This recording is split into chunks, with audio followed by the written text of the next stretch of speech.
I am the wife of Cruz Gu, a top-tier surgeon. His first love, Lacey Lynn, whom he cherishes deeply, has been diagnosed with leukemia, and I am the only fully matched bone marrow donor in the world.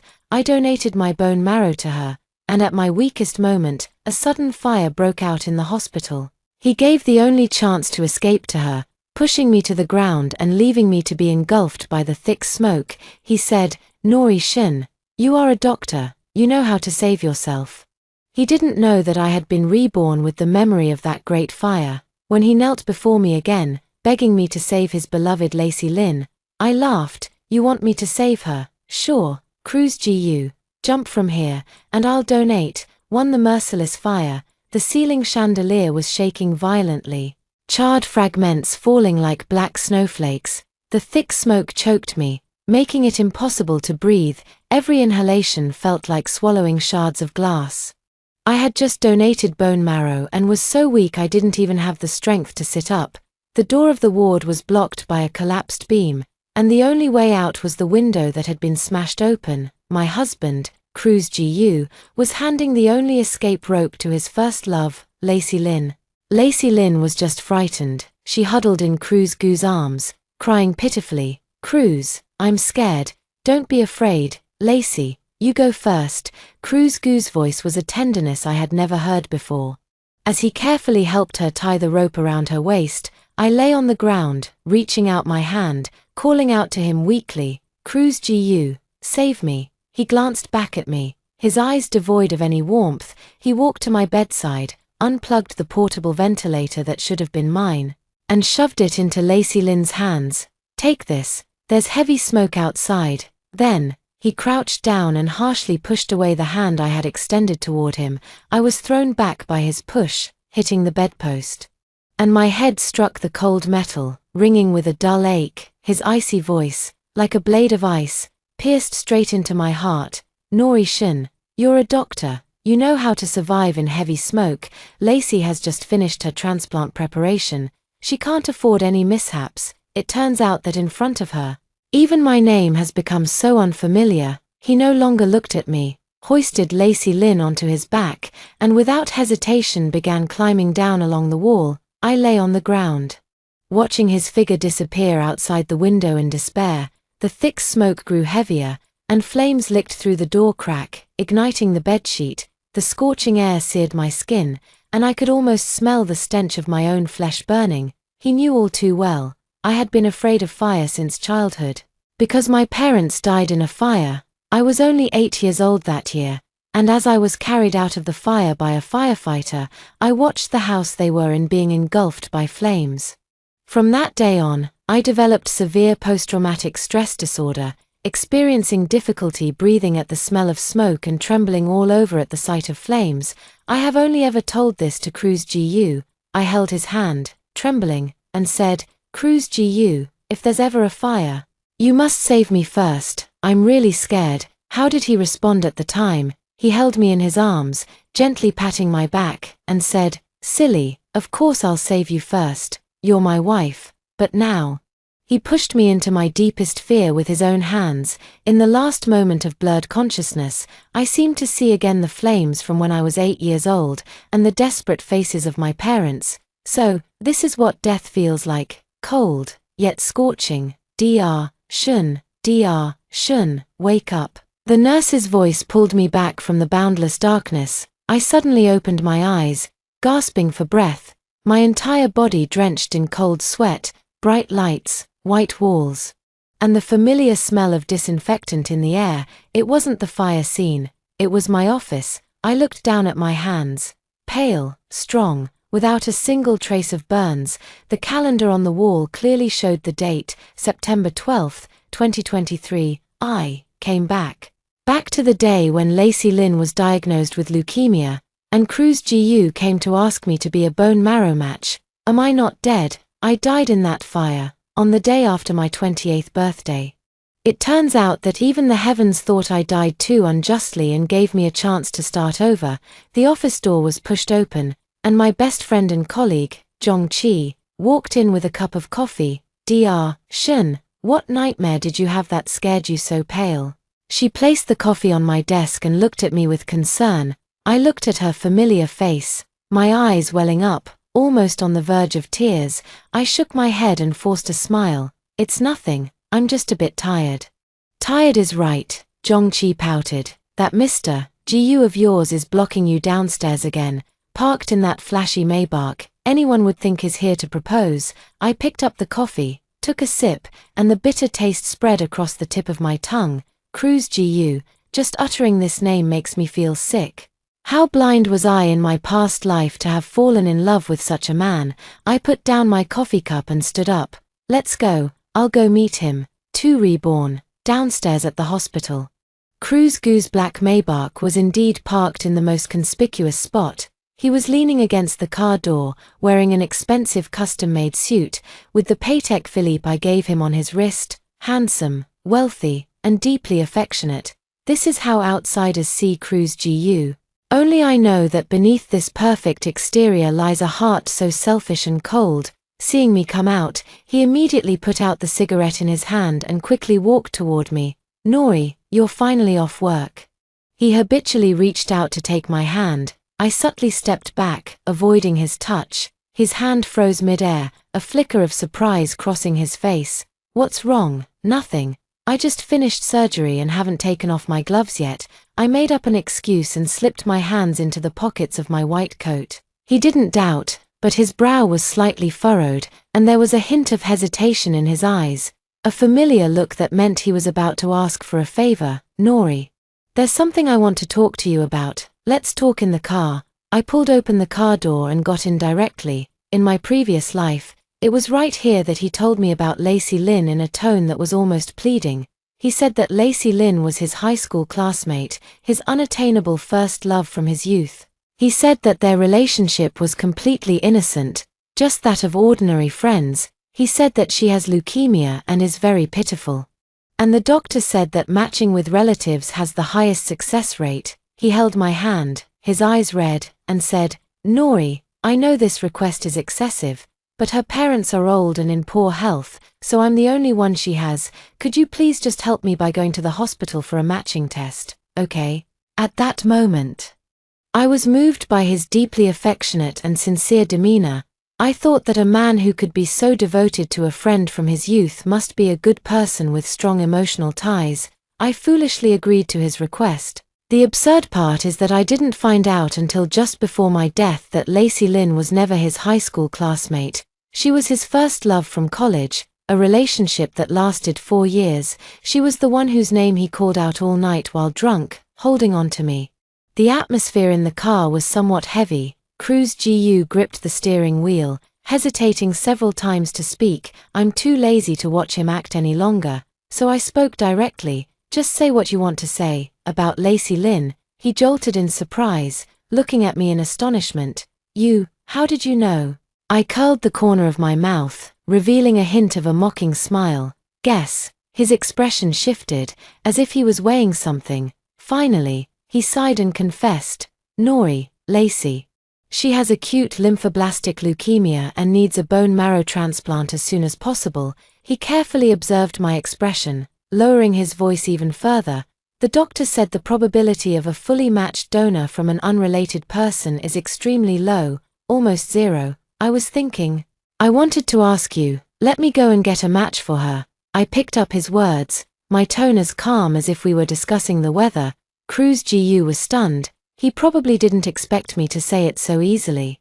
Without a trace of jealousy or dissatisfaction, this, in turn, made him somewhat uneasy. Nori, don't misunderstand, there's really nothing between us. It's just that she's in a critical condition, and I can't stand by and watch her die, he explained urgently. Is that so? I gazed at the receding street scenes outside the window and asked calmly, she was your first love, the one you dated for 4 years, who dumped you to go abroad. Screech, a sharp sound of brakes. And the Maybach abruptly pulled over to the side of the road. Cruz Gu's face instantly drained of all color. The truth begins to emerge. He stared at me intently, his eyes filled with shock and disbelief. How did you know? His voice was trembling. I have been married to Cruz Gu for 3 years. And he has never mentioned Lacey Lynn to me on his own.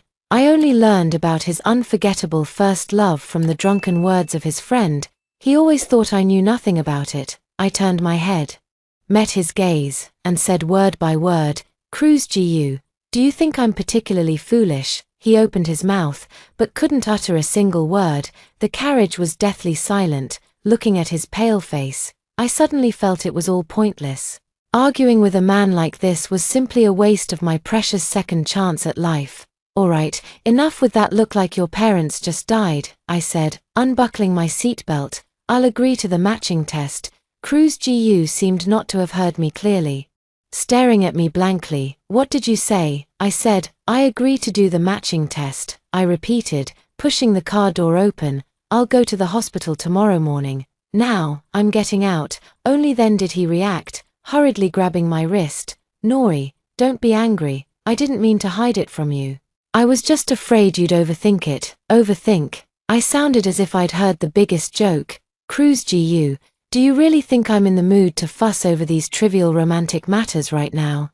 I shook off his hand and got out of the car. "Tomorrow at 9 in the morning, I'll be waiting for you in the hospital's blood draw room." With that, I walked away without looking back, leaving Cruz Gu alone in the car, his expression shifting between gloom and uncertainty. He probably couldn't figure out why I had agreed so easily. In my previous life, when I heard him ask me to donate bone marrow to another woman, although I eventually softened and agreed, I had a big argument with him beforehand. But in this life, I am as calm as an outsider, because I clearly know that I am Lacey Lynn's only hope. How difficult is it to find a fully matched bone marrow from an unrelated donor in the vast sea of people? Harder than reaching the sky. In their previous life, they searched the entire Chinese bone marrow bank but couldn't find a second suitable match.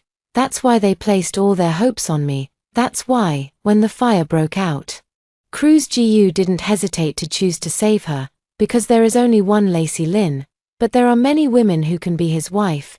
Cruz Gu, in this life, I insist on making him see how his first love will survive without my bone marrow. When I got home, I didn't turn on the lights and went straight into the study. Turning on the computer, I entered an encrypted website and accessed an overseas private medical database. As a top surgeon, I have connections and access. In my previous life, I devoted all my energy to Cruz Gu and that small family, neglecting my profession and connections. In this life, I will reclaim everything that belongs to me. I entered Lacey Lynn's name and basic information into the database. Soon, a detailed genetic sequence report appeared on the screen. Looking at the end of the report, I smiled. Just as I remembered, I turned off the computer and dialed Zhongqi's number. "Kiki, do me a favor, just say the word, I'll go through hell and high water with you. Help me look up someone named Lin Dishing. He's around 60 years old, did business in City A over 20 years ago, and later seems to have gone abroad. Sure, it's a piece of cake, leave it to me. But why are you looking into this old man?" I gaze at the moonlight outside the window, my eyes cold. "You'll know once you find out." 4. White Lotus begs on her knees. At 9 o'clock the next morning, I arrived punctually at the hospital's blood draw room. Cruz Gu and Lacey Lynn were already waiting there. Lacey Lynn was wearing a blue and white striped hospital gown, her face pale and her lips devoid of color. When she saw me, she immediately put on a pitiful expression, her eyes red as if she were about to burst into tears at any moment. "Dr. Shun, thank you. Thank you for coming." She leaned weakly against Cruz Gu, as if a gust of wind could knock her over. Cruz Gu supported her with a pained heart, his gaze toward me filled with gratitude. "Nori. Thank you." I ignored them and walked straight to the nurse, extending my arm. "Go ahead and draw the blood." The nurse skillfully drew my blood and applied a cotton swab. I stood up, ready to leave. Lacey Lynn suddenly called out to me. "Dr. Shun." She bit her lip and asked cautiously, "Can we talk?" I raised an eyebrow. But before I could speak, Cruz Gu spoke first. "Lacey is weak and needs to rest. Whatever it is, we can talk about it later." His tone carried a hint of unquestionable protectiveness. Lacey Lynn gave him a resentful glance, then turned to me with a pleading look in her eyes. "Just a few minutes, okay?" I looked at her standard White Lotus act and sneered inwardly. couldn't hold back anymore and decided to start showing me who's boss. Alright, I'm curious to see what tricks you have up your sleeve. Sure, I nodded. Let's go to the cafe downstairs. The cafe downstairs from the hospital wasn't very crowded. Lacey Lynn and I sat facing each other. She stirred the coffee in front of her, not speaking for a long while, just shedding tears incessantly. I waited patiently, not rushing her. Acting, after all, requires some emotional build-up. Finally, she looked up at me, her eyes red. Dr. Shun. I know that asking you to do the matching must be very difficult for you. Cruz and I, we are truly a thing of the past. If it weren't for this illness, I would never have disturbed your lives again. She paused, her voice choked with emotion. Actually, back when Cruz and I broke up, it wasn't because I didn't love him, but because something happened in my family. My father's company went bankrupt, and we owed a huge debt. I didn't want to burden him, so I chose to go abroad alone. This explanation was exactly the same as in the previous life. Back then, I actually believed her nonsense and thought she was a kind-hearted and loyal girl. Now, it just sounds ridiculous. Oh, really? I picked up my coffee and gently blew on the steam. That's quite touching. My reaction was too indifferent. And Lacey Lynn was clearly caught off guard. She paused for a moment before continuing. I know you don't trust me. It's okay. I'm not here today to explain any of that. I just want to beg you. As she spoke, she suddenly stood up and bowed toward me. Please, you have to save me. I'm still young. I don't want to die. As long as you're willing to donate bone marrow to me, I'll do anything you ask, anything. I set down my coffee cup and looked at her with interest. Yes, I'll do anything. She nodded eagerly. Good, I smiled, leaning back in my chair. Kneel down right now and kowtow to me 3 times. For each one, I'll consider it. Lacey Lynn's face instantly turned deathly pale. 5 divorce agreement. She froze in place, her body trembling uncontrollably, looking at me in disbelief. Dr. Shun, Dr. Shun, you, what, not willing? I raised an eyebrow. Didn't you just say you'd do anything I asked? Her lips quivered, and tears fell like broken strings of pearls. Forget it if you can't do it. I stood up and picked up my bag. Seems like you're not that eager to live after all. I'll kneel. Just as I turned around, she suddenly shouted. Then, under the stunned gazes of everyone in the cafe, she dropped to her knees with a thud, kneeling directly in front of me. The cold marble floor emitted a dull, heavy sound. She lifted her head, her face streaked with tears, her eyes filled with humiliation and resentment. Dr. Shun, I beg you. Gritting her teeth, she bowed her head and knocked it heavily against the floor. 1, 2, 3 times. Each time, she used all her strength. Soon, blood began to seep from her smooth forehead. People around started pointing and taking pictures of us. I looked down at her, my heart completely unmoved. What is this little humiliation compared to what I endured in my previous life? Enough, I said calmly. Get up. Lacey Lynn scrambled up from the ground, clumsily wiping away her tears and blood with the back of her hand. Now, you can consider. The result of my consideration is, I interrupted her. Leaning close to her ear and speaking in a voice only the 2 of us could hear, I won't save you. Her pupils suddenly contracted, and her body swayed, nearly collapsing. Why, no reason. I straightened up and adjusted my clothes. I just don't like you, that's all. After saying that, I didn't look at her again and turned to walk out of the cafe. Just as I reached the door, I bumped into Cruz Gu, who was rushing in. He saw the injury on Lacey Lynn's forehead, and his expression instantly darkened. He grabbed my wrist with such force that it felt as if he were trying to crush my bones. Norishin, what did you do to her? He shouted my full name, his eyes blazing with fury. I forcefully shook off his hand and looked at him coldly. What did I do? Why don't you ask her yourself? Nori, Lacey is still a patient. How could you treat her like this? He was so angry that his chest heaved violently. Does being a patient give her the right to do whatever she wants? I retorted. Does being a patient justify meddling in someone else's marriage and forcing the wife to donate bone marrow? I didn't. Lacey Lynn cried out. Cruz, don't blame Dr. Shun. I fell by myself. It's not her fault. The more she said this, the more Cruz Gu's heart ached. He supported the unsteady Lacey Lynn, His gaze toward me filled with disappointment and disgust. Nori Shun. I never expected you to be such a malicious woman. Vicious, I laughed. Cruz Gu, you will soon find out what true malice really is. The matching results came out quickly, a perfect match. Just as I expected, Cruz Gu was overjoyed the moment he got the report. He rushed into my office and hugged me excitedly. Nori, that's great, it's a full match. Lacey is saved. I pushed him away in disgust, took a document from the drawer, and slapped it in front of him. You want me to save her? Fine. Sign this first. The smile on Cruz Gu's face froze. He picked up the document, and upon seeing the title, his face instantly turned ashen. It was a divorce agreement. I'm leaving with nothing, but I have one request. Before Lacey Lin's surgery, Cruz Gu must publish an apology in his personal name in the city's largest media outlet, admitting that he had an affair during the marriage, had an improper relationship with Lacey Lin, and caused me immense emotional harm. Nori Shun, are you insane? Cruz Gu's voice trembled as he slammed the divorce agreement onto the table. Do you have any idea what this means for me, what it means for the GU group? Of course I know, I said calmly, looking at him. I want to ruin your reputation completely. You, he raised his hand angrily, as if he wanted to hit me. I didn't dodge, just looked at him coldly. In the end, his hand dropped powerlessly. With reddened eyes, he gritted his teeth and asked, Why did you do this? Because I don't want to see you two despicable lovers anymore.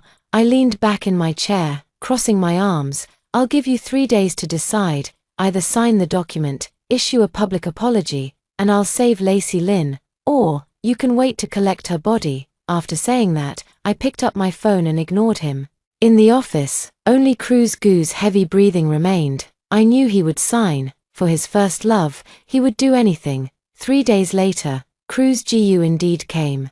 He brought the signed divorce agreement and a draft of an apology statement. I looked at the statement, which used evasive wording, shifting all the blame onto Lacey Lin, claiming she was deceived, while he himself was merely confused for a moment. I sneered and tore the draft to shreds. Cruz Gu, are you playing word games with me? I took out another statement I had prepared long ago and threw it at him. Post this as is. Not a single word is to be changed. He looked at the statement I wrote, his face darker than the bottom of a pot. The version I wrote detailed how he rekindled his old flame with Lacey Lin while I was pregnant, and how he betrayed me both emotionally and physically. Of course, the pregnancy was fake. I just wanted to make things more explosive. Nori Shun, do you have to take things this far? You were the one who acted without mercy first, so don't blame me for being ruthless. I looked at him. Don't forget, Lacey Lin's time is running out. In the end, he still compromised. The next day, the front pages of the largest financial newspapers and online media in City A were dominated by Cruz Gu's apology statement. Cruz Gu, president of GU Group, admits to marital infidelity and publicly apologizes to his wife Nori Shun. As soon as the news broke, public opinion erupted. The stock price of the GU Group plummeted in response. Cruz Gu became the laughingstock of the entire city. Nailed to the pillar of shame, and I, Nori Shun, became the object of everyone's sympathy, a pitiful woman betrayed by her husband and first love together. I look at the overwhelming flood of insults and sympathy online, but I don't feel the slightest bit of satisfaction. This is just the beginning. The real show is yet to come. 6 father and daughter reunite. After Cruz Gu's public apology, Lacey Lin's transplant surgery was scheduled. The day before the surgery, I was admitted to the hospital. Cruz Gu also came. He stood at the door of my hospital room, looking haggard with dark circles under his eyes. In just a few days, he seemed to have aged 10 years. Nori, he began, his voice hoarse. I'm sorry, no need to apologize. I lay on the hospital bed, staring at the ceiling. Mr. Gu must be very busy now, right? The company's stock has fallen so much, and you still have the mood to visit your ex-wife. A flicker of embarrassment crossed his face. I'll handle the company matters. I came to thank you. What are you thanking me for? I turned my head and looked at him. For ruining your reputation, or for my mercy in being willing to save the one you love? Cruz Gu clenched his fist, but eventually loosened it. Nori, I know you hate me. Once Lace's surgery is done, whatever revenge you want to take on me, I'll accept it. Is that so? I laughed. Cruz GU, it seems you've misunderstood something. What? I never intended to save her. His pupils sharply contracted. I took a medical record from under the pillow and threw it to him. See for yourself. His hands trembled as he opened the medical record, and when he saw the diagnosis, he froze completely. Aplastic anemia. How could? Surprised, I sat up, looking at him calmly. I found out during my physical exam 2 months ago. This disease, while not fatal, strictly prohibits bone marrow donation. Otherwise, the donor could be in life-threatening danger. You knew all along. His voice was filled with disbelief. Yes, I nodded. I knew all along. The reason I agreed and played along with this charade was to see just how low you would stoop for your first love. As it turns out, you really didn't let me down. Cruz GU's face instantly turned as pale as a sheet of paper. It was as if all the strength had been drained from his body. He staggered back 2 steps and leaned against the wall. You lied to me. You've been lying to me all along. Same here, I shrugged. Compared to you deceiving me for 3 years, what I did is nothing. Nori Shin. He suddenly charged at me like an enraged lion, grabbing my shoulders. How can you be so heartless? Lacey will die. She really will die. And what does that have to do with me? I pushed him away forcefully. Whether she lives or dies. What does it have to do with me? You. He raised his hand, about to slap me. The door of the hospital room was suddenly pushed open. Zhongqi rushed in with 2 security guards. Cruz GU, don't you dare lay a finger on her. The security guards immediately restrained Cruz GU, 1 on each side.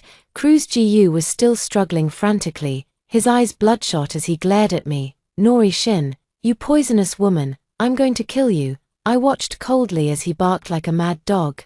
Finding it utterly ridiculous, drag him out, I said to the security guard. Yes, Dr. Shin. Cruz GU was forcibly dragged out of the ward, still cursing incessantly. Zhongqi closed the door, quickly walked to my bedside, and asked with concern, Nori, are you okay? I shook my head. What could possibly happen to me? This guy is really crazy. Zhongqi was furious. But you're something else, coming up with such a trick and making them run around in circles. She gave me a thumbs up. By the way, I have news about that old man named Lin Dishing you asked me to look into. I perked up. Tell me, that old man is now in Canada. A somewhat well-known Chinese-Canadian wealthy businessman. I had someone look into his background. And guess what? Zhongqi smiled mysteriously. His only daughter went missing in City A over 20 years ago. He's been searching all these years and still hasn't found her. And the most crucial part is, Zhongqi lowered his voice. I managed to get the old man's genetic sequence and compared it with Lacey Lynn's, and the result, I pressed, the probability of a biological relationship is 99%. I laughed. The fish has taken the bait. 7 kidney source transaction. Lacey Lynn soon received the news that I was unable to donate bone marrow. I heard that she broke down on the spot, crying and making a scene in the hospital room, almost going into shock. Cruz GU stayed by her bedside, not leaving for a moment. As for me, I completed the discharge procedures and returned to my apartment. I gave them 3 days to process this devastating news. 3 days later, I had Zhongqi anonymously send an email to major media outlets in City A. The content of the email was simple. Just a paternity test report. It was for Lindsay and Lacey Lynn. The email also included an emotional narrative, telling a touching story about a wealthy businessman desperately searching for his long-lost daughter, who was suffering from leukemia and fighting for her life. The news once again ignited public opinion as soon as it broke. Netizens who were condemning Lacey Lynn as the other woman just a few days ago quickly changed their stance. Everyone began to sympathize with this unfortunate girl, who has a tragic background and is suffering from a serious illness. The topic "the real heiress of a wealthy family suffers from leukemia" quickly rose to the top of the trending searches. Lindishing, who was far away in Canada, naturally saw this news as well. He immediately took his private jet and rushed back to City A. In the hospital, the father and daughter put on a deeply moving reunion scene. Lindishing held Lacey Lynn in his arms, tears streaming down his aged face. "Daughter, my dear daughter, Dad has finally found you." Lacey Lynn was also crying uncontrollably. "Dad, I thought I would never see you again in this lifetime." Cruz Gu stood to the side, watching the scene with a relieved smile on his face. He probably thought that Lacey Lynn would be saved now. The probability of a successful bone marrow match with a biological father is almost 100%. He immediately arranged for Linda Sheng to undergo the matching test. The results came out, and it was indeed a perfect match. Everyone breathed a sigh of relief. A hint of color finally returned to Lacey Lynn's face. She even took the initiative to call me. On the other end of the line, her voice carried a trace of unconcealable triumph. "Nori Shin, didn't expect that, did you? Heaven still favors me. Even without you, I can still survive, is that so?" I responded indifferently. "Congratulations to you then. Not only can I survive, but I'll live better than you." She laughed. "My dad said that once I recover, he'll let me marry Cruz, when that time comes." With the powerful alliance between the Gu family and my dad's company, do you think you'll still be able to stay in this city for the rest of your life? A blatant threat. I chuckled lightly. "Lacey Lynn, aren't you celebrating too early?" "What do you mean?" "Nothing much." I hung up the phone. "Lacey Lynn, do you really think that finding your biological father means everything will be fine? You're too naive." Linderson quickly arranged the predonation physical examination. The medical report came out. And everything was normal. The bone marrow collection could be done at any time. The surgery is scheduled for a week later. Everyone is immersed in joy and anticipation. Only I know that this surgery will never happen, because Linda Sheng simply won't donate. In my previous life, after I died, Zhongqi, while rushing around for my sake, inadvertently uncovered the truth about Linda Sheng. He is indeed Lacey Lynn's biological father, but he is also a complete hypocrite. The reason he was so eager to reunite with Lacey Lynn was not out of paternal love, but because he had uremia and urgently needed a kidney transplant, and Lacey Lynn is the only suitable kidney match. He wanted to exchange his bone marrow for one of his daughter's kidneys. What a fair trade. It's just a pity that, in my previous life, I died. Lacey Lynn had no other choice but to accept her father's conditions. She traded a kidney for her life. But in this life, I am here. How could I let her get what she wants so easily? 8 life and death decision. The night before the surgery, I arranged to meet Linda Sheng at a tea house. He looked a bit older than in the photos, but the shrewdness of his youth was still visible in his eyes and brows. He seemed a little surprised to see me. "Dr. Shun, what brings you to see me, Mr. Lin? Long time no see." I sat down opposite him and got straight to the point. "Let's not beat around the bush. You're looking for Lacey Lynn because of her kidney, aren't you?" Linda Sheng's face instantly changed. His hand holding the teacup trembled slightly. "Dr. Shun, I don't understand what you're saying." "You don't understand," I smiled. "Mr. Lin, you have end-stage renal disease, also known as uremia, and you need dialysis 3 times a week. You haven't told your precious daughter about this yet, have you?" His face completely darkened. "How did you know? If you don't want others to know, don't do it yourself." I poured him a cup of tea. "You went to great lengths to return to the country to acknowledge your family ties and put on this whole act of deep father-daughter affection. Isn't it just to make Lacey Lynn willingly donate her kidney to you? Do you think that by saving her life with your bone marrow, she'll be so grateful that she'll grant your every request? Let me tell you, Linda Sheng, you've miscalculated." I took a stack of photos out of my bag and threw them in front of him. The photo shows Lacey Lynn's various extravagant spending records, as well as intimate photos of her with different men. "This daughter of yours is no easy person to deal with. She's selfish, vain, and fickle. Do you think she would sacrifice one of her kidneys for a biological father who hasn't cared for her for over 20 years? Linda Sheng's face grew increasingly grim. He stared intently at the photos, his breathing becoming heavy. I continued to press further. "And, I can also tell you one more thing. Lacey Lynn's blood type is Rh negative, which is what we commonly call panda blood. For someone with this blood type, if one kidney is removed, the risks of future pregnancy and childbirth would be extremely high. Do you think she would give up her right to become a mother for you?" Linda Sheng's lips began to turn pale, and cold sweat beaded on his forehead. I looked at him and revealed my ultimate intention. However, you don't need to despair too much. Your condition doesn't necessarily require a kidney transplant. He suddenly raised his head, a glimmer of hope flashing in his eyes. What do you mean? I'm a doctor, I said calmly. I know the world's top nephrology experts. There's a new stem cell therapy that, while it can't completely cure your disease, can free you from dialysis and allow you to live like a normal person. The only catch is that it's very expensive. How much? He asked eagerly. 100 million. I held up one finger. He gasped sharply, and, I added, this treatment slot is extremely rare. Only 5 are available worldwide each year. I'll need to pull a lot of strings to secure it for you. A look of struggle appeared on Linda Sheng's face. 100 million, while not a small amount for him, is not something he can't come up with. Using 100 million to exchange for his health in the latter half of his life, and a daughter who might turn on him at any moment, he knows how to do the math. Why should I believe you? He looked at me, his eyes filled with doubt. You have no other choice. I stood up. Tomorrow is the day of the surgery. Whether to donate or not is your decision to make. If you decide to cooperate, transfer the money to this account by 9 o'clock tomorrow morning. I left a business card, remember. Your time is running out too. With that, I turned and left the tea house. I knew he would make the right choice, because a selfish person like him will always love only himself the most. 9 threatening to jump off a building. The next day, outside the operating room, Lacey Lynn had already been moved into the sterile unit and was prepared for the surgery. Cruz Gu stood in the corridor, anxiously waiting.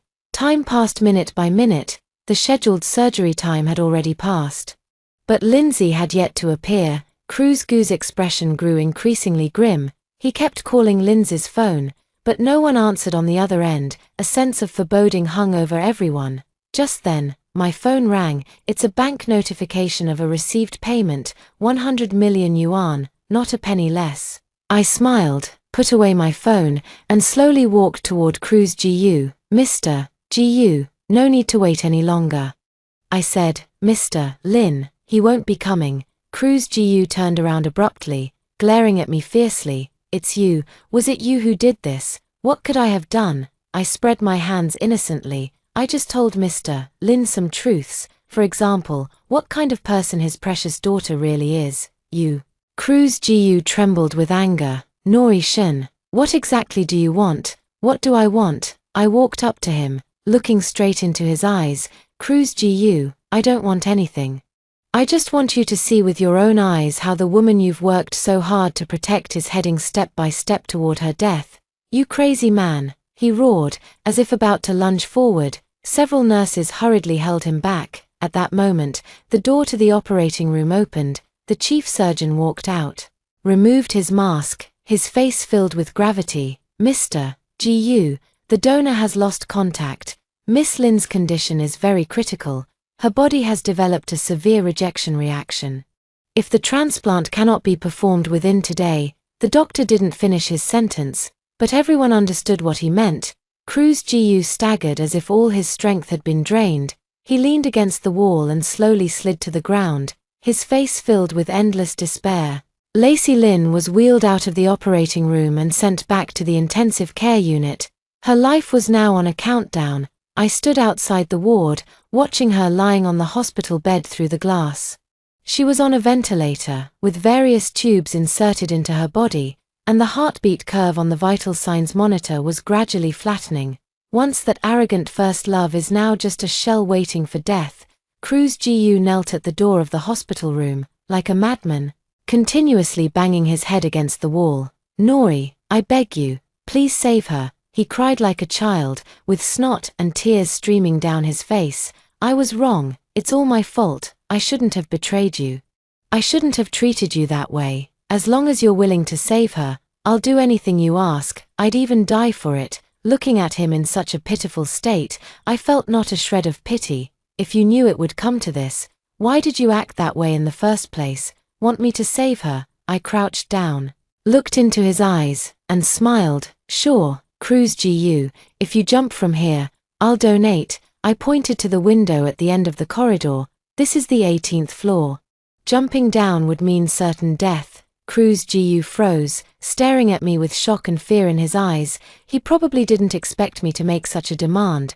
What? Scared now? I stood up, dusting off my hands. It seems your love for her is just that shallow. I turned to leave. Behind me, his trembling voice came through. All right, I'll jump. 10 The truth comes out. I stopped in my tracks and turned around.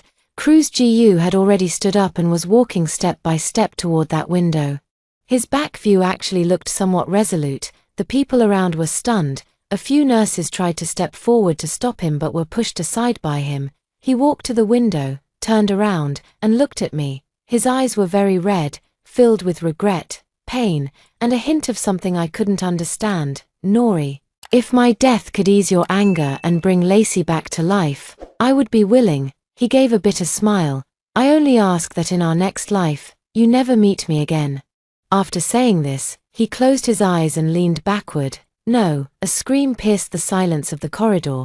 It was Zhongqi. She had no idea when she arrived, but when she saw the scene, her face turned pale with fear. She rushed over, trying to grab Cruz Gu, but it was already too late. I stood where I was, watching coldly. I thought I would see him fall, but there was nothing. Cruz Gu's body swayed outside the window for a moment before being abruptly pulled back by a force.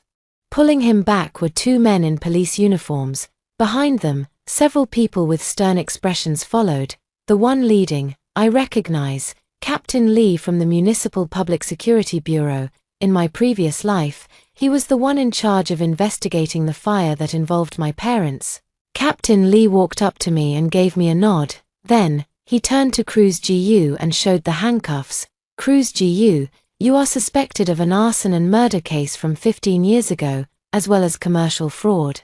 You are now under arrest. The cold handcuffs were clamped onto Cruz Gu's wrists. Cruz Gu was completely stunned. He stared blankly at Captain Lee, then looked at me. Arson, murder, what are you talking about? I don't understand. It's okay if you don't understand. Captain Lee patted his face.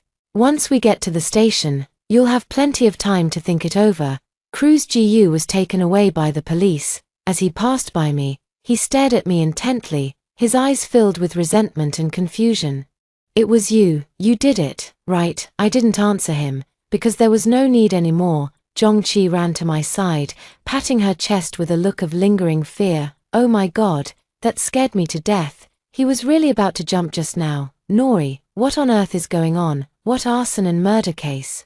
Watching Cruz Gu being escorted into the elevator, I said calmly, a truth that's 15 years overdue, I suppose. Yes, the truth, a truth I never knew until the moment before my death. After being reborn, I've been pondering one question. Why was that fire in my previous life such a coincidence? It happened right after I donated bone marrow. When my body was at its weakest, it just so happened to block the exit of our hospital room. Everything seemed to be meticulously planned, so I asked Zhongqi to help me reinvestigate the case file of my parents' fire from 15 years ago. I was shocked by what I found when I looked into it. It turns out that the fire was not an accident at all, but it was an arson. The fire started in my family's company warehouse. At the time, the person responsible for guarding the warehouse was a young man who had just turned 18. That young man was Cruz Gu, 11, a new beginning. Back then, my father's company had business dealings with Cruz Gu's father. Mr. Gu's company was in a severe financial crisis at the time and owed my father's company a large sum of money. To evade this debt, Mr. Gu devised a malicious scheme. He had his son, Cruz Gu, set fire to the warehouse to burn all the account books and goods, making it look like an accident. That way, with no evidence left, the debts wouldn't have to be repaid. Cruz Gu did as he was told. But what he didn't expect was that my parents were in the warehouse that night, taking inventory of the goods. A fire that was supposed to only destroy goods turned into a tragedy that claimed 2 lives. Afterward, Mr. Gu used his connections to cover up the incident. They bribed all the witnesses and destroyed all the evidence. In the end, the fire was classified as an accident, and the Gu family, using the insurance money they swindled from my parents and the debts they evaded, made a comeback. Gradually expanding to become the Gu Corporation of today, Cruz Gu also transformed from a poor boy into the high and mighty President Gu. All of this, I only uncovered after my rebirth, at a great cost. I handed over all the evidence to Captain Lee. Captain Lee is an upright man who, under immense pressure, has reopened the investigation into this cold case.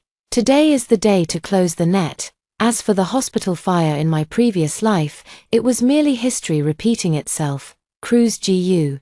To ensure Lacey Lynn could smoothly obtain my bone marrow and avoid being pestered by me afterward, resorted to the same old trick. He started a fire, hoping I would die in it without anyone knowing.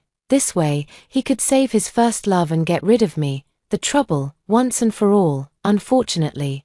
Man proposes, but God disposes. Little did he know that I would be reborn. After Cruz Gu was taken away, Lacey Lynn's side completely lost hope. She held on for less than 24 hours in the intensive care unit before passing away due to multiple organ failure. When he died, there wasn't a single person by his side. Her so-called biological father, Linda Sheng, flew back to Canada immediately after receiving my money and never showed up again. A meticulously planned conspiracy finally ended with all the villains receiving the punishment they deserved. Cruz Gu was sentenced to death for multiple charges including arson, intentional homicide, and commercial fraud. The Gu group was also sealed off and declared bankrupt due to issues such as tax evasion and falsifying accounts. I stood in the courtroom gallery, watching as Cruz Gu was escorted away by the bailiffs. From a distance, he looked at me. In his eyes, there was no longer any hatred, only despair as bleak as dead ashes. I don't know if he regretted it, but it no longer matters. As we left the courthouse, the sunlight was just right. Zhongqi came to pick me up in her little red sports car. "Where shall we go to celebrate, beautiful Shin?" she asked, wearing sunglasses with a bright smile on her face. I got into the passenger seat and watched the scenery receding outside the window. "Let's go to the cemetery. I went to visit my parents." I burned a copy of the verdict in front of their tombstones. In the rising smoke, I seemed to see their relieved smiles. "Dad, Mom, I've avenged you." I leaned against the tombstone and whispered softly, "Your daughter will be fine in the future." A gust of wind blew, scattering the ashes and drying the tears at the corners of my eyes. As I was leaving the cemetery, I received a call from an unknown number. On the other end of the phone was a gentle male voice. "Hello? Is this Dr. Nori Shin?" "Yes, it's me. My name is Lu Jixing, and I'm a lawyer. I'm also one of the survivors of the fire back then." My heart skipped a beat. "I have some information about your parents that I'd like to discuss with you in person. Would that be convenient for you?" I gaze at the distant sky. A white dove flies past. I smiled and said, "All right, life is always about bidding farewell to the past while welcoming new beginnings. This time, I believe it will be a beautiful beginning." The end. That's all for the first story. Don't go away. The next one is even more exciting. After being diagnosed with terminal cancer, I finally had the wedding I had waited 50 years for. My partner held the microphone and led his first love to stand before me. "Shuyi, after you pass away, I will take good care of myself." After saying this, he performed a romantic gesture I had never experienced from him. He knelt on one knee and put a ring on his first love's finger. "Ningxi, after all these years we've missed, we can finally be together." I angrily tried to push myself forward, but my daughter stopped me. "Mom, please go in peace. Our family of 3 will live well together. There's one more thing I won't hide from you anymore. Actually, I am Aunt Gu's daughter." Back then, Dad felt sorry for my mom and had the fertilized egg transplanted. "It has entered your body." I was so enraged that it caused my cancer to spread prematurely.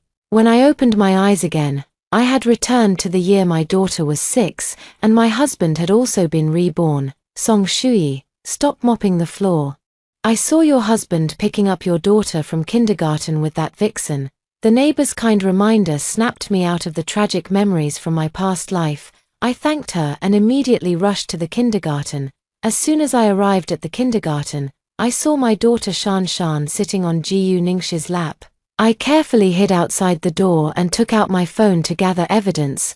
Shan Shan complained to Xie Huaiji with a face full of grievance. "Dad, when can I be reunited with my real mom?" That bad woman at home only knows how to nag me about studying all day. I don't want to live with her anymore." Amid Shanshan's endless complaints, Jiyu Ningxi couldn't help but pout at Xie Huaiji coquettishly. "Yes, Huaiji, you've already used Song Shui's womb. So why haven't you divorced her yet?" Xie Huaiji's expression stiffened, and he seemed somewhat troubled. "Now is not the right time to bring up divorce. This matter must be carefully considered." Jiyu Ningxi punched Xie Huaiji, her face full of resentment. "Huaiji, we finally have a second chance. Don't you want to make up for the happiness we missed in our previous life? I never expected this." Xie Huaiji and Jiyu Ningxi were actually reborn as well. After a moment of thought, I took a deep breath. Even though these people made me sick to my stomach, but for now, I have to hold back. Only by obtaining evidence of Xie Huaiji's infidelity and deception can I make him leave with nothing, thereby securing enough money to treat my future cancer. I turned and walked away, while starting to recall what had happened during these few days in my previous life. The first thing I did after returning home was to install hidden cameras in corners they wouldn't notice. I waited quietly for 3 days. As expected, Xie Huaiji returned with his daughter and Jiyu Ningxi. Just like in the previous life, as soon as he saw me, he confidently informed me, "You already know that Ningxi's parents have had an accident, and she's now homeless. I plan to bring her to stay with us for a while." In the previous life, when Xie Huaiji made this suggestion, I was deeply provoked and had a fierce argument with Xie Huaiji, even slapping Jiyu Ningxi in the face on the spot and telling her to get lost. In the end, Xie Huaiji said I was being unreasonable and disappeared with our daughter for 3 months. It wasn't until just before my death that I found out Xie Huaiji had taken them abroad to splurge during those 3 months, and it was precisely because I had strongly opposed it. So Xie Huaiji never showed any signs of infidelity again after that, which ultimately led to my tragic death. This time, I changed my decision. I put on a smile, stepped forward, and took Jiyu Ningxi's hand.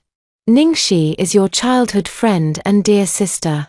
So I should treat her like a sister, just as you do. When is your sister planning to move in? I'll go clean the room right now." Xie Huaiji and Jiyu Ningxi were both stunned. "Shui, you agreed just like that?" Xie Huaiji looked at me suspiciously, as if wondering why I was different from my previous life. I nodded vigorously. "Husband, haven't you always complained that I don't know how to be considerate and that I'm not gentle or tolerant enough? I want to try to change myself and become a wife who pleases you." My obedient demeanor quickly made Xie Huaiji let down his guard. He coaxed me with a beaming smile. "Shui, I knew marrying you was the right decision." Hearing Xie Huaiji say this, Jiyu Ningxi immediately put on a pitiful expression, mimicking my act of being sensible. "Huaiji, actually, I wouldn't mind making do with a hotel. Wouldn't it be too much trouble for you all if I stayed here?" Although Sister Shui didn't say anything, I'm sure she must be unhappy deep down. I didn't give Jiyu Ningxi a chance to act like a green tea. I pulled her into the house right away. "Not at all. From today onwards, you can settle in this home with peace of mind. What's mine is yours." Seeing me like this, Xie Huaiji also became even more presumptuous. "That's right, Ningxi, if you need anything, just tell Shui." Out of the corner of my eye, I saw Jiyu Ningxi gritting her teeth and glaring at me with disdain, while even Shanshan stuck her tongue out at me in disgust. Sure enough, as soon as I turned my back, I heard Shanshan whispering to Jiyu Ningxi, "That old witch is pretending again. She definitely has bad intentions. Mom, don't worry. I will definitely protect you." I hid my cold smile and began to make a big show of preparing dinner for them. The neighbors were very curious when they saw me buying so much food today. "Are you having guests over today? Buying so much chicken, duck, fish, and meat? It's like celebrating the new year early." I shook my head and told them directly, "It was my husband who brought his first love back to live in our home. From now on, I'll have to take care of one more person. So naturally I'll need to buy more groceries." Neighbors who had long heard of Jiyu Ningxi were utterly astonished. Your husband, who usually flirts with that seductress, actually brought her straight home. Have you no shame at all? I really feel for you, my dear. I lowered my face and stayed silent, making everyone think I had been wronged. Given my reputation among the neighbors, I knew this matter would soon spread throughout the neighborhood. I made a big table full of dishes in the evening, and Xiaohuaiji was extremely satisfied, praising me non-stop. You really are such a capable wife. I feel completely at ease leaving Ningxi in your care, in front of Xiaohuaiji. Jiyu Ningxi could only force a smile, but that night, just as I had taken off my clothes to take a shower, Jiyu Ningxi suddenly barged into the bathroom. She stood at the doorway, screaming in horror at my post-pregnancy belly. Shuyi, your stomach looks like it's covered with countless maggots. It's so disgusting. Xiaohuaiji rushed over upon hearing the noise, seeing me at a loss, covering my body. Xiaohuaiji, in front of me, hugged a terrified Jiyu Ningxi. If it disgusts you, don't look. Shanshan is clamoring for you to play with her, so go ahead. After coaxing Jiyu Ningxi away, he paused for a moment, then turned to comfort me. Ningxi has never had a child, so she doesn't know about these things. Please don't take it to heart. After saying that, she closed the door for me. Biting my lower lip and touching my stretch marks, I couldn't stop the tears from falling. Xiaohuaiji did all this to spare Jiyu Ningxi from the various pains of childbirth. I transplanted their child into my womb. For 10 months of pregnancy, I suffered from morning sickness and vomited for 10 months. I also experienced all the pregnancy-related issues, stretch marks, urinary incontinence, hemorrhoids, and gynecological diseases. Originally, it was because I loved Xiaohuaiji. So I also loved our child and was willing to endure these pains. But it wasn't until just before death that I realized I was just a foolish pawn. I fiercely wiped away my tears and deliberately stayed in the bathroom for a long time, giving Xiaohuaiji and Jiyu Ningxi a chance to be alone together. After leaving the bathroom, I turned around and went for a walk in the neighborhood. I intentionally went to the most crowded exercise area, constantly dabbing my tears with a handkerchief. My neighbors who know me came up to show their concern. Shuyi, what's wrong? What's upsetting you? I sighed, tears streaming down my face. My husband brought his unforgettable first love home to live with us, and I don't dare disturb them at home.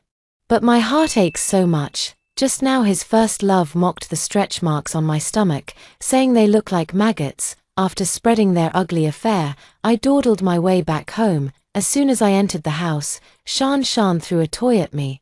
My bunny is dirty. Go wash it for me now. I picked up the toy with a cold stare and threw it back. Aren't you very fond of Aunt Ningxi? Let her wash it for you. Shan immediately jumped off the sofa, put her hands on her hips, and yelled at me. Aunt Ningxi's hands are so fair and delicate, she absolutely must not do any dirty or tiring work. You gave birth to me, so it's only right that you serve me. I looked at my own hands, rough and cracked from years of doing household chores, and sneered, if you like Aunt Ningxi so much, why don't you just make her your mother? Shan immediately snorted, I'd be more than happy. Who wants you to be my mother? In the midst of the standoff, Xiaohuaiji and Jiyu Ningxi came out of the bedroom together. Seeing my cold expression, Xiaohuaiji also gave me a cold look. Is this how a mother should act? Ningxi is a guest. How could you have the nerve to make her share the housework? Shan nodded vigorously. Exactly. Aunt Ningxi isn't like you. You were born to be a servant. Jiyu Ningxi, appearing flustered but actually quite pleased, picked up Shan. Shuyi, children say the darndest things. Please don't take it to heart. I'll take Shan out to play now so she doesn't upset you again. After saying that, she pointed to a basin of dirty clothes. By the way, these are the underwear I changed out of today. Could you please help me wash them, Sister Shuyi? Those are all silk, so they can't go in the washing machine. They must be hand-washed. I didn't say a word. Only after their family of 3 had left, I put all the clothes in a basin to soak, then stomped on them with my feet until they were completely ruined. When Jiyu Ningxi returned, she was indeed angry at the sight of the ruined clothes. Didn't I tell you to hand-wash them? Look, these clothes are all ruined.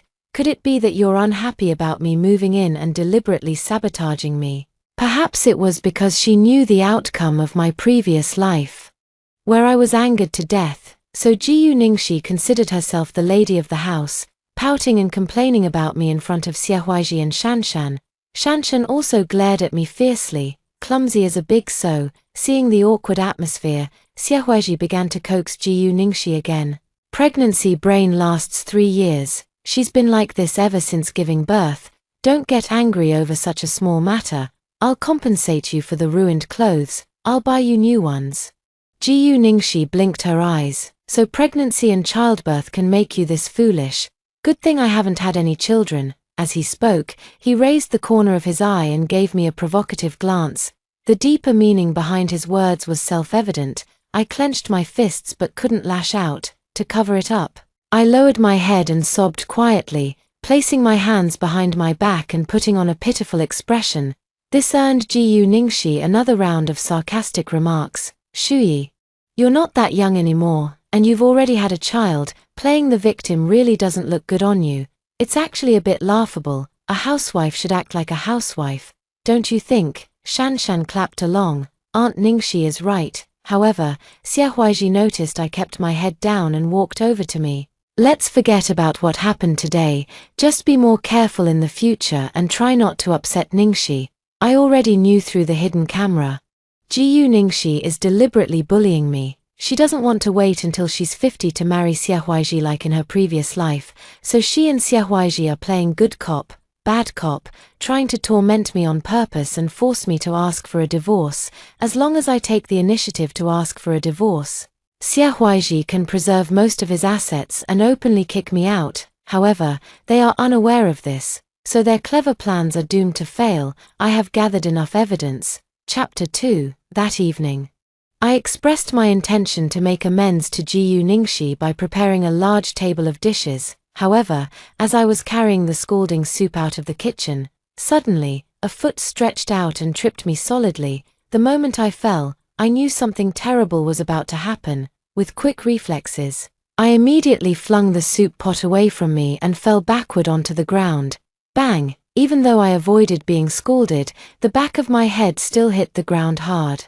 Jiyu Ningxi walked out leisurely with Shanshan from the side, watching me fall flat on my back. Shanshan burst into laughter, hopping and jumping. The ugly woman took a nasty fall. Ha ha ha, Jiyu Ningxi hypocritically tried to stop Shanshan. You should help your mom up when she falls. How can you laugh at her? On one hand, she looked at me indifferently. Shuyi, how could you be so careless? Look, the perfectly good soup has been spilled. What a waste. She pointed at the pot that had fallen and the soup splattered all over the floor, then urged me, are you okay? If you're fine, hurry and wipe the floor. When your husband comes back and sees this mess, he'll definitely be very angry. After all, you're just a worn-out shoe who's had a child. No one but Xiaohuaiji would want you. I suppressed the raging fury in my heart, endured the pain, and silently got up to clean up. After dinner, I deliberately limped out the door. Then, in the place where the neighbors gathered for exercise, I tearfully recounted what Jiyu Ningxi had done to me. The neighbor lady took pity on me, brought me home, and offered me some fruit to comfort me. Her whole family was also worried about me. You've been away from home for so long. What if that cheating couple sneaks into bed while you're not around? Exactly. In my opinion, your husband brought that vixen home just to do something bad. I sighed and wiped the corner of my eye. It shouldn't be, especially with the child around. After saying that, I grabbed my neighbor's hand with a worried expression. But I'm really worried too. What if they, otherwise, big sister, why don't you come home with me? What if they really did something disgraceful? Before I could finish, I was choked with tears again. The neighbor and her husband were both furious and insisted on going home with me. If they really have the nerve to do something so shameless, we can help you catch them in the act. I immediately bowed to the big brother and sister with immense gratitude. Thank you so much. I really wouldn't know what to do without you. As we spoke, they led me home with an imposing air. When we reached the door, they reminded me to move quietly so as not to alert anyone inside. Through remote monitoring, I knew they were doing something shameful in the room at that moment. I tiptoed through the door and waited in front of the bedroom. I took out the spare key I had prepared long ago and directly inserted it into the lock to open the door. As soon as the door was pushed open, with a loud thud, someone fell off the bed, my neighbor, and I looked up. Jiyu Ningxi was hurriedly pulling the blanket to hide in the corner.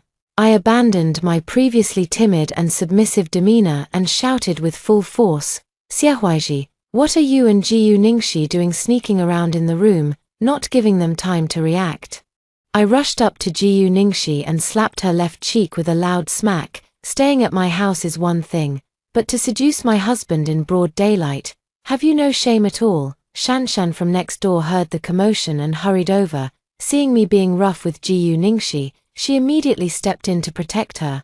Don't you dare bully Aunt Ningxi. The neighbors, the older brother and sister, were very surprised. Shanshan, she is your mother after all. How can you side with an outsider?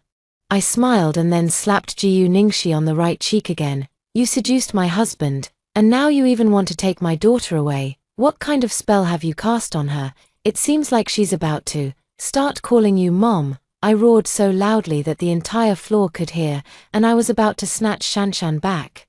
Jiyu Ningxi was stunned by my slap, covering her face and not knowing how to react. Shanshan, feeling indignant on behalf of Jiyu Ningxi, grabbed my forearm and bit me hard. How dare you hit Aunt Ningxi, you bad woman, I'm going to bite you to death. I no longer held back with Shanshan, directly pulling her away and throwing her onto the bed.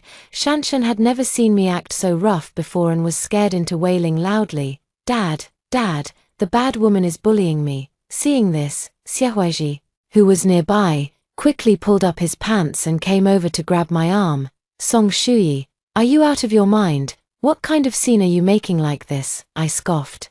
If you're afraid of embarrassment, then don't do such shameful things. It's one thing to be constantly entangled with your first love, but now you're even letting my daughter call her mom. Anyone who doesn't know better would think you're the real family, honestly, because I deliberately left the door open.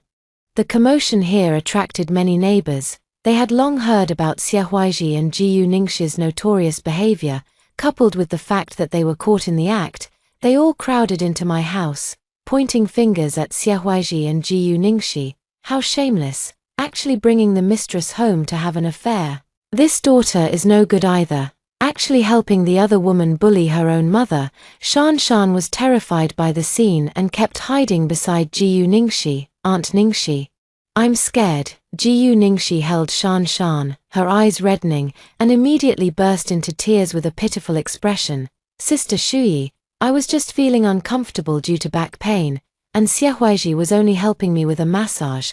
Xiaohuaiji and I have a completely innocent relationship. You can slander me, but you shouldn't doubt your husband. Xiaohuaiji, flustered and eager to please, also pulled me aside to insist on an explanation. I've always treated Jiyu Ningxi like a sister. You know that. What could we possibly do in such a short time? I knew you wouldn't just accept Ningxi moving in quietly. Did you bring someone here on purpose to slander her? Xiaohuaiji probably didn't expect me to have changed so much in this lifetime. He narrowed his eyes, trying to gauge my reaction. To keep him from suspecting, I also wiped my tears with a pitiful look. Honey, I've never doubted you, but the gossip outside has really made me anxious. The neighbor lady couldn't stand it any longer and stood by my side with her husband. It was us who suggested your wife come back to catch you in the act. So what, if you're truly innocent, why get so defensive? We've all seen the disgraceful things you and that vixen have been up to. After saying that, the eldest sister turned around and started spreading the word to the neighbors. We just heard the sounds of them doing something shameful outside the bedroom door. It was so embarrassing. When the door was pushed open, Shuyi's husband was right on top of that vixen. The neighbors were all worked up.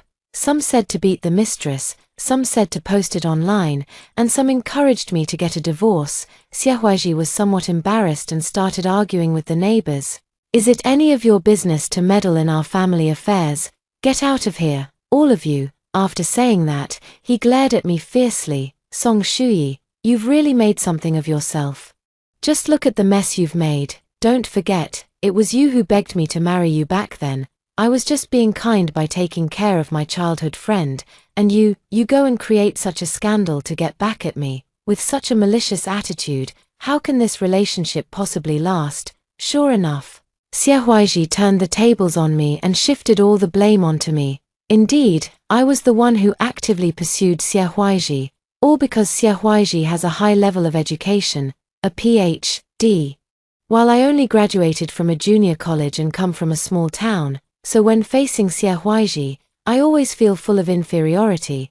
I have always been timid and submissive, only silently giving to Xiaohuaiji. whether he was cold or hungry, I would always be busy taking care of him. After he and Jiyu Ningxi were separated by fate and couldn't be together, it was I who stayed by his side every day to comfort him. He had sex with me while drunk and didn't want to take responsibility. It was also me who lowered my self-esteem and said it was okay. Later, Xiaohuaiji finally agreed to be in a relationship and marry me. I thought it was my persistent sincerity that moved him. Only before death did I understand. When Xiaohuaiji married me, he had already planned to use my womb. As long as the fertilized egg was placed in my womb, Jiyu Ningxi could painlessly have a child. But their exploitation of me did not stop just because I had a child. They treated me like an unpaid nanny. Raising Shanshan, buying her a house and a car, I poured my life's efforts into my daughter, usually even reluctant to buy myself some fruit to eat. But in the end, this daughter still deliberately angered me on my deathbed. These three people have practically taken everything from me, inside and out. On the day I was reborn, I decided to take back everything that belongs to me. But at this moment, I'm not in a hurry to break things off with Xiaohuaiji. I just acted as I always do, playing the easy-to-bully role, and pulled Xiaohuaiji along. Husband, since you despise me so much, let's get a divorce. The neighbors were even worried on my behalf. It's your husband who made the mistake. You don't need to be afraid. Xiaohuaiji's eyes lit up. Shuyi, I never said I wanted a divorce. But if you want one, I can grant it to you. He turned and exchanged a glance with Jiyu Ningxi, although Jiyu Ningxi was so embarrassed she wished she could find a hole to hide in.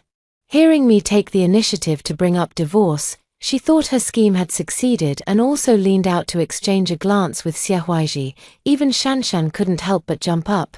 Divorce? I don't want this bad mom anymore. Xiaohuaiji, feeling emboldened, pointed at my nose and shouted, you have to remember, it was you who brought up the divorce. It has nothing to do with me. Yes, it was me who brought it up. I hid my smirk and informed Xiaohuaiji. Then you can just wait to sign the divorce papers. After saying that, I packed a simple bag and left home. As for the neighbors, they were still angrily blocking the door, condemning the adulterous couple on my behalf.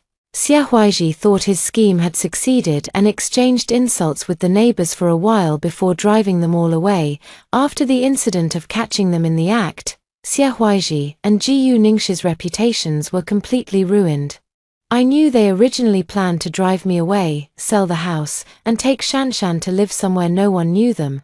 But I won't let them have their way. That very night, I compiled all the evidence of Xiaohuaiji's infidelity and, with the help of a lawyer, drafted the divorce papers. The next day, I arranged to meet Xiaohuaiji at the law firm. When Xiaohuaiji arrived, he still looked impatient. Can't we just go straight to the procedures? Why make it so complicated? He probably thought I was still the same person from the previous life, willing to sacrifice everything just to cling to him and our daughter. But when he opened the divorce agreement, he froze on the spot. Song Shuyi, are you crazy? How dare you make me leave with nothing? I, Nori, smiled and had the lawyer turn on the projection screen. Instantly, the scene of Xiaohuaiji and Jiyu Ningxi hugging intimately at home appeared before Xiaohuaiji's eyes. Seeing Xiaohuaiji so shocked that his jaw dropped, I kindly reminded him, also, those things you and Jiyu Ningxi secretly plotted, do you need me to bring them up to refresh your memory? I tapped the table, pointing at the clauses in the divorce agreement that demanded the division of all assets. If you refuse to sign the divorce agreement, we will proceed with a court lawsuit. At that time, I will submit all this evidence of infidelity to the court. I believe the court will definitely make a fair judgment. Xiaohuaiji snapped back to reality and roared at me through gritted teeth. Song Shuyi, how dare you play the fool to deceive me? What, are you and Jiyu Ningxi allowed to scheme against me? But I'm not allowed to scheme against you, with all the evidence in hand. I am no longer afraid of Xiaohuaiji. At this point, I am no longer afraid of leaving Xiaohuaiji.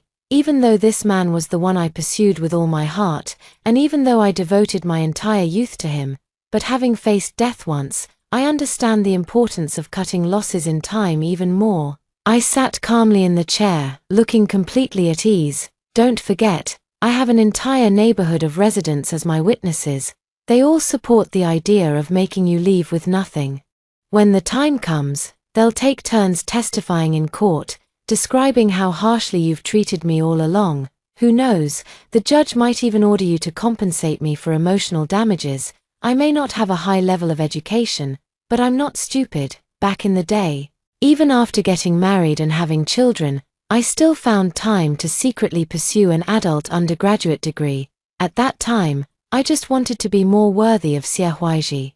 But I never expected that the legal knowledge I gained in my past life would be used against myself in this life. Xiaohuaiji, once this goes to court, not only will you lose your money, but you and Jiyu Ningxi will also be publicly shamed. Xiaohuaiji didn't expect me to be so ruthless. Catching him completely off guard, he was stunned for a long time, then waved his fist threateningly at me. You're just a girl from a small town with a junior college degree. How did you suddenly become so shrewd? Tell me honestly, have you been seeing other men behind my back? Did another man teach you to do this? He was so furious that his eyes turned red, pointing at the lawyer I hired like a mad dog. Is this the man? Is he your lover? I won't let either of you get away with this. The lawyer slammed the table and sternly rebuked Xiaohuaiji. Sir, please watch your language, otherwise, I will sue you for defamation. Xiaohuaiji protested indignantly. Sue me then, I have a Ph.D. I'm well read and experienced, I can defend myself in court without a lawyer. He pointed at my nose, his contempt for me unmistakable. I never expected that while you couldn't excel in your studies, you're quite skilled at backstabbing. I really underestimated you, you junior college girl. However, with your character and intelligence, you'll only ever be someone's servant for life. Besides me, no other highly educated man would want you. You better think twice. Without me, you'll only be able to find those vocational school graduates who deliver packages or takeout. Seeing Xiaohuaiji's arrogant demeanor, I was completely infuriated. I slammed the table and stood up. Xiaohuaiji, have all the books you've read gone to the dogs? What else can you do besides looking down on others? What's wrong with vocational school? What's wrong with community college? Aren't we all working diligently, doing our best to contribute to society? As long as one doesn't break the law or act against morality, what does it matter if they've never been educated? I used clear logic to leave Xiaohuaiji speechless. At least we're not like you. Despite having a Ph.D., you've forgotten all sense of propriety and shame, even going so far as to cheat in front of your own child. After shouting, I sneered coldly. Oh, I forgot. This child is yours and Jiyu Ningxi's, so naturally you're not afraid of scaring the child.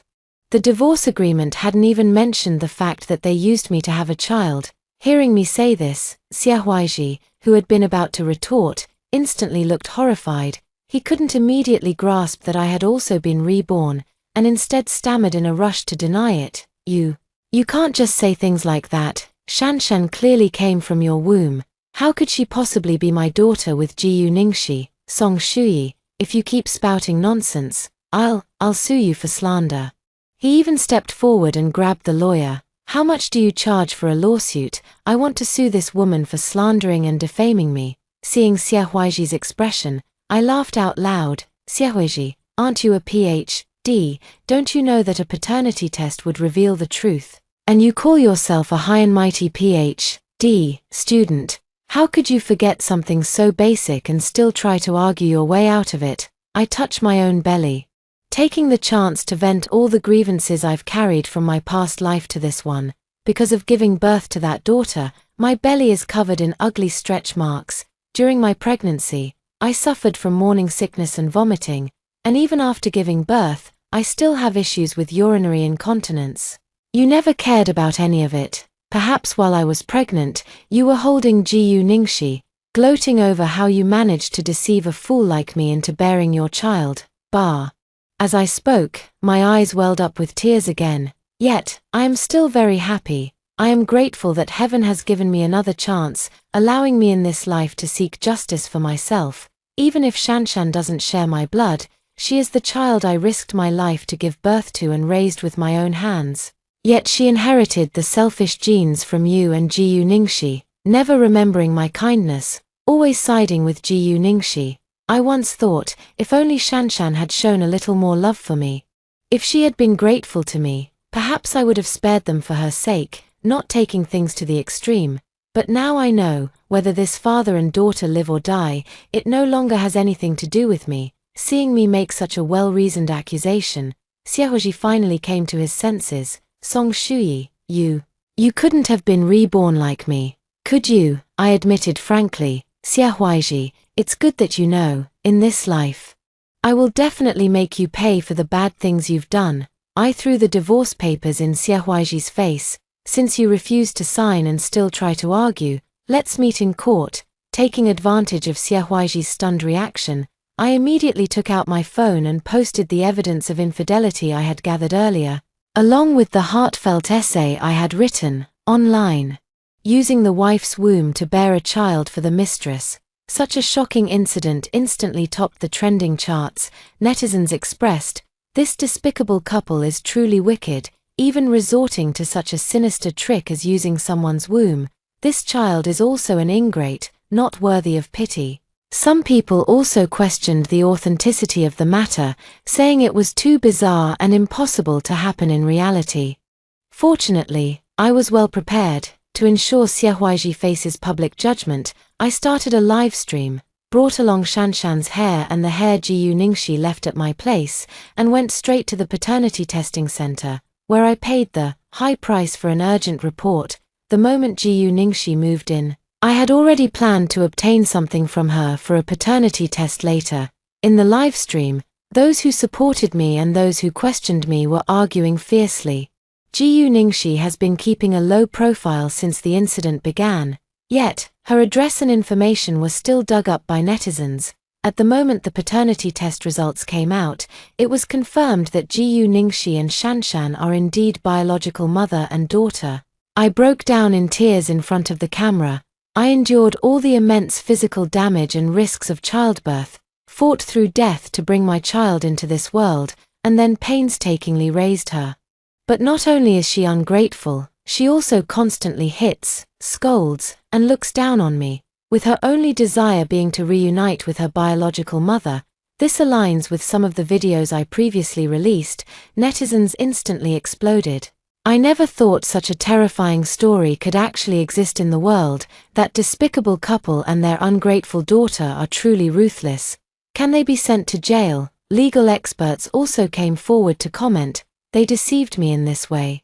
And implanting the fertilized egg into my body without my knowledge may indeed involve a violation of the law. The situation is getting out of hand. Jiyu Ningxi could no longer sit still. She immediately went live to kneel and apologized to me, while also saying, "I really had no idea that Xiaoji stole my eggs and used your womb to have a child. It was Xiaoji who was infatuated with me all along. After I rejected him, he resorted to such despicable means to create a child between us. Son, I don't know anything, I'm a victim too." Regarding Jiyu Ningxi's act of self-preservation by turning hostile, Xiaoji had grievances he couldn't voice. On the day of the trial, Shanshan was crying and fussing, wanting to find her mother. "Why doesn't Ningxi mom want me anymore? I want Ningxi mom. I want my mom." Xiaoji irritably pushed her to the ground. "Don't mention that woman. Shanshan has lost a lot of weight, and her hair has turned dry and yellowish."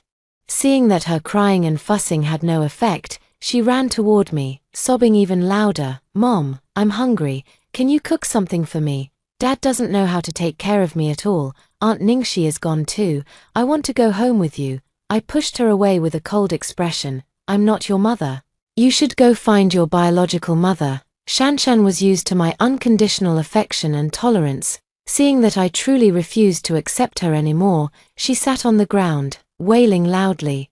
As for me, I walked into the courtroom without looking back. Xiaoji, in an attempt to preserve some of his assets, also hired a lawyer at a high price. In court, he argued vehemently, determined to smear my name with all sorts of accusations. No matter how glib his tongue, he was powerless to turn the tide. Faced with irrefutable evidence, he had no choice but to reluctantly accept the outcome of leaving with nothing. After leaving the courtroom, he was immediately taken away by the police, who said they needed his cooperation in the investigation of the fertilized egg transplant. Due to the severe negative impact of this incident, not only him, But even the private hospital that performed the surgery for him has been suspended for rectification and is under investigation. And although I am the victim, I still bravely accepted the media interview. In front of the camera, I encouraged all the unfortunate girls and their families, do not be afraid. You must first learn to protect your rights, love yourself well, and only then can you reap a happy life. After obtaining all the assets, although I am reluctant to part with the neighbors who were good to me, I still quickly sold the house and other fixed assets, taking the money to start a new life in another city. On the very day I bought my new house, a message came from my former neighbor. Did you know, Xiaohuaiji and that vixen had a huge fight, and in the end, the vixen accidentally pushed your shameless ex-husband down the stairs. Xiaohuaiji landed flat on his back and was instantly left severely paralyzed. He lay in bed, with no one coming to visit him. Jiyu Ningxi was arrested. Shanshan, who no one wanted, was sent to a welfare home. Seeing that they all got the endings they deserved, I have confidently enrolled in the adult self-study examination courses. In this lifetime, I will dedicate all my time and energy to myself, living a quiet and happy life. That's all for today's story. If you enjoyed this video, please give it a like and subscribe. If you have any suggestions, feel free to leave a comment below. See you in the next video.